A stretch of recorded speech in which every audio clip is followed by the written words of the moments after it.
वडोदरा का गायकवाड़ी परिवार यानी कि राजवी परिवार बेहद ही उत्साह से और धामधूम से गणेश महोत्सव मनाता है। कुछ ही दिनों में गणेशोत्सव शुरू होने जा रहा है। तब वडोदरा के लक्ष्मी विलास पैलेस में स्थापित की जाने वाली बाप्पा की प्रतिमा को आखिरी ओप दिया जा रहा है। वैसे लक्ष्मी विलास पैलेस में बाप्पा की जो प्रतिमा स्थापित की जाती है उसे वडोदरा शहर के चौहान परिवार की ओर से बीते 80 से भी ज्यादा सालों से तैयार किया जाता है।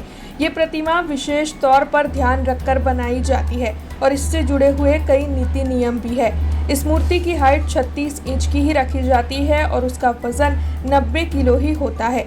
दरअसल चौहान परिवार 80 से भी ज्यादा सालों से बाप्पा की विशेष प्रतिमा तैयार करता आ रहा है। जब वडोदरा के गायकवाड़ी परिवार की ओर से गणेश महोत्सव मनाने की शुरुआत की गई थी, तब महाराजा सयाजीराव गायकवाड़ तीसरे की ओर से काशी के पंडितों को बुलाया गया था और शास्त्रोक्त तौर पर गणेश जी की प्रतिमा किस तरीके से होनी चाहिए उसका ड्राइंग तैयार हुआ था, जिसके बाद प्रतिमा बनाने के नीति नियम तय किए गए थे और उसके बाद प्रतिमा तैयार हुई थी। मूर्तिकार स्वर्गीय कृष्णराव चौहान की ओर से पहली प्रतिमा तैयार की गई थी, जिसे लक्ष्मी विलास पैलेस में विराजमान करवाया गया था और तब से लेकर अब तक यानी 80 से भी ज्यादा सालों से वडोदरा का चौहान परिवार लक्ष्मी विलास पैलेस के लिए बाप्पा की प्रतिमा तैयार करता है।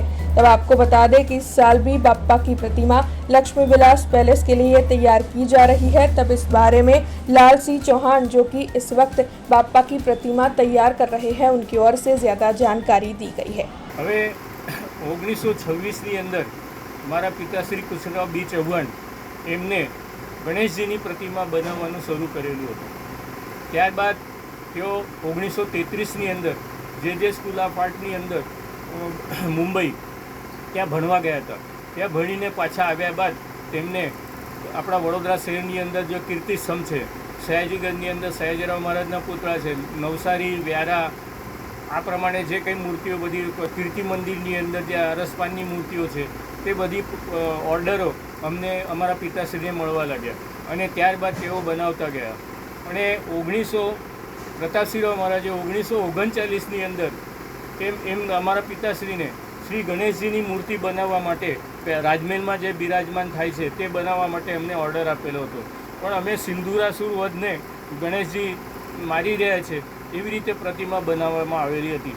પરંતુ એ પ્રતિમા એમને પસંદ નહીં પડતા આપણા કાશીના પંડિતોને એમને બોલાવીને મૂર્તિ કેવી રીતે હોવી જોઈએ તે પ્રમાણે માર્ગદર્શન આપી અમારા પિતાશ્રીએ એમના માર્ગદર્શન પ્રમાણે મૂર્તિ બનાવી અને કાશીના પંડિતોએ આ પસંદ કરેલી છે મૂર્તિ, એના જે રંગ છે તે રંગ પણ નક્કી કરવામાં આવેલા છે। તે જ ઘડીએ આ બધું રંગ પણ કેવી રીતે હોવા જોઈએ તે નક્કી કરવામાં આવેલા હતા। ત્યારબાદ 1935ની અંદર અમારા પિતાશ્રીને MS યુનિવર્સિટીની અંદર પ્રોફેસર તરીકે અમારા પિતાશ્રી હતા અને ત્યારબાદ આજ દિન સુધી અમે આ ગણેશજીની પ્રતિમા બનાવતા આવેલા હતા અને 1987ની અંદર અમારા પિતાશ્રી ગુજરી ગયા બાદ અમે 3 ભાઈઓ એટલે લાલસિંહ, માનસિંહ, પ્રદીપ અને મંગેશભાઈ આ 4 જણા અમે આ ગણેશજીની મૂર્તિ બનાવીએ છીએ અને આ મૂર્તિની જે માટી આવે છે તે ભાવનગરથી આવે છે અને ગ્રે કલરની માટી આવે છે। આ ગ્રે કલર પહેલાં યલો કલરની માટી આવતી હતી પણ હવે એ બંધ થઈ ગઈ અને આખા ભારત દેશની અંદર હવે આ ગ્રે માટી જ ચાલે છે અને એ પ્રમાણે અમે ગ્રે માટીમાંથી આ બનાવવામાં આવે છે। આની જે મૂર્તિની જે હાઇટ છે તે 36 ઇંચની છે, કારણ કે આપણા જે પાલખી છે તે પાલખીની અંદર જે બેસે એવી રીતે 36 ઇંચ અમને આપવામાં આવેલા છે। પાછું એમનું વજન પણ નક્કી કરેલું છે કે આ મૂર્તિનું વજન 90 કિલો જ છે અને 90 કિલોથી વધારે હોતું નથી, એટલે એ પ્રમાણે અમે આ મૂર્તિ બનાવવામાં આવે છે। हमसे जुड़े रहने के लिए हमारे YouTube चैनल को सब्सक्राइब करें और नई वीडियो की नोटिफिकेशन के लिए बेल आइकॉन को दबाएं।